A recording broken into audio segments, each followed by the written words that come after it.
योगी सरकार ने पिछले दिनों आईपीएस अफसरों के तबादले कर दिए।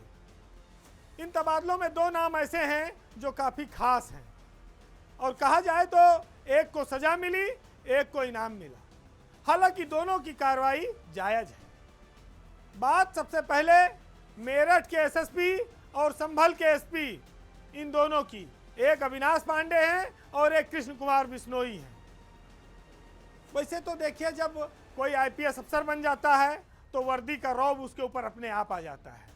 इसको पहनते ही वो इंसान जमीन से सीधे आसमान पे पहुंच जाता है। अगर हम ये बात कहें कि खाकी आम जनमानस के मन में, हमारे मन में सुरक्षा का भाव पैदा करती है, लेकिन यही खाकी जब किसी अहंकारी और सनकी व्यक्ति के सर पर, बदन पर सवार हो जाती है तो फिर वो भय का कारण बन जाती है।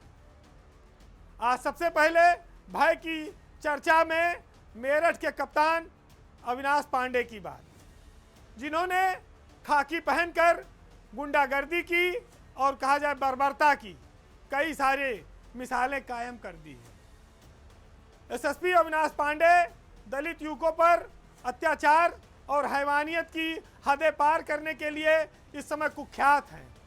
वह अपने पद की गरिमा को भूलकर जानवरों जैसा सलूक कर बैठे हैं। उन्होंने सरकार की ऐसी किरकिरी कराई कि अब ये दाग धुलने में काफ़ी वक्त लगेगा। बीती रात हालांकि उनको सरकार ने हटा दिया है, लेकिन वो मुसीबत पैदा करके चले गए हैं। उन्होंने दलित समाज के युवकों को ऐसा पीटा है कि वो मुंह से बोलने की स्थिति में नहीं रहे, वो अपने हाथ से रोटी खाने की स्थिति में नहीं रहे, यानी कि हाथ पांव, जूता, डंडा, लाठी से जमकर कूचा गया। अविनाश पांडे 2015 बैच के आईपीएस अफसर हैं। वह एक सनकी अफसर के तौर पर चर्चित हो गए हैं। इसने बीजेपी के खिलाफ एक माहौल पैदा किया। इस हत्याकांड को लेकर जब एक महापंचायत हुई, आपको याद होगा मेरठ में, तब एसएसपी ने रोड पर वैन के भीतर घुसकर लोगों पर थप्पड़ बरसाए थे, पिटाई की थी, जिसका वीडियो काफ़ी दिनों तक सुर्खियों में रहा है। बीती 19 अगस्त को भी उन्होंने ऐसा ही एक कारनामा कर दिया, जब इसी मामले के कुछ आरोपी उनसे मिलने गए पुलिस कार्यालय में, जहां उन्होंने उन दलित युवकों को अपने कार्यालय में जूते लात से पीटा, बेरहमी से 1.5 घंटा तक पीटा।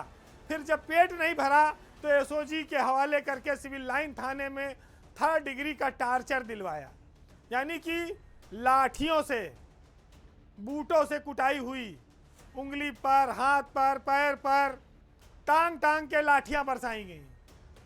कोई मामूली आदमी होगा, सुनेगा तो उसकी रूह कांप जाएगी। माड़ासन हालत में दिग्विजय भाटी और मोहित जाटव को छोड़ा गया। आज के ज़माने में किसी आईपीएस अफसर का ऐसा तांडव आपने शायद ही देखा होगा, जो जिले की जनता के साथ जानवरों जैसा सलूक कर रहा हो। वह प्रदेश के इतने बड़े जिले के एसएसपी बनाकर भेजे गए थे, लेकिन उनकी अनुभवहीनता और सनकीपन ने पूरे प्रदेश के पुलिस महकमे का सर शर्म से नीचे झुका दिया है।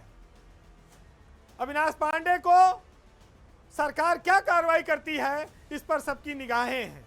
हालांकि एडीजी ने इस मामले में डीआईजी सहारनपुर को जांच सौंपी है, लेकिन ऐसे मामलों में मुकदमे से कम कुछ बनता नहीं है। वो एसएसपी हैं तो क्या हुआ, कानून तो उनके ऊपर भी लागू होता है। ये पुलिस वैन में चढ़ के लोगों को थप्पड़ मारना एक चलो सामान्य बात है, लेकिन अपने कार्यालय में इस तरह से पिटाई करना ये बेहद गलत बात है। ऊपर से झूठी बयान देना कि वो स्कूटर से गिर गए और वो ऐसे चोट खा गए, वैसे चोट खा गए। कितनी मट्टी डालोगे, कितना झूठ बोलोगे, हर जगह जनता ही झूठी है। पुलिस, उनके थानेदार, एसएसपी यही सही है। हर घटना को मिनिमाइज करने का ये जो रोग है उत्तर प्रदेश पुलिस का, इसी ने राजनीतिक लोगों को सबसे ज़्यादा नुकसान पहुंचाया है। तुम्हारी करनी का फल सियासतदान भोगते हैं, तुम तो मौज मार के चले जाओगे। राजनीति को इसकी कीमत चुकानी पड़ती है। दूसरी ओर एक तबादला हुआ संभल के एसपी कृष्ण कुमार बिश्नोई का। कृष्ण कुमार बिश्नोई आपको याद होंगे कि संभल में मस्जिद में एक गोलीकांड हो गया, बुलडोजर चला, बिश्नोई ने काफ़ी सारे शिवलिंग खोजे, वो चर्चा में आए, सरकार ने उनको काफ़ी सम्मान दिया और अब इनाम के तौर पर उनको बड़े ज़िले बिजनौर का एसपी बनाकर भेजा गया है। हालांकि बिश्नोई जिस परंपरा और लीक पर चल रहे हैं, बिजनौर में भी कुछ हिंदू मुस्लिम वाला, कुछ मस्जिदों में शिवलिंग खोजने के नए अभियान न चल जाएं, ये भी लोग आशंकित हैं।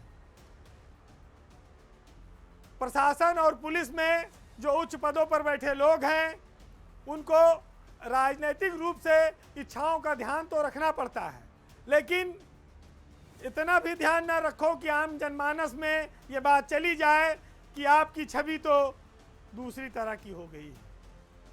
क्योंकि तटस्थता, निष्पक्षता जब तक बनी रहेगी तब तक लोगों का विश्वास आप पर रहेगा। ये विश्वास हासिल करने के लिए एक अफसर को तलवार की धार पर चलना पड़ता है, न इधर न उधर।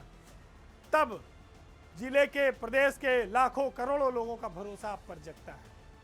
ये वर्दी बड़ी मेहनत से मिली है, इसके सम्मान और गरिमा को बचाए रखने की जिम्मेदारी जो पहने हुए लोग हैं उनकी सबसे ज़्यादा है।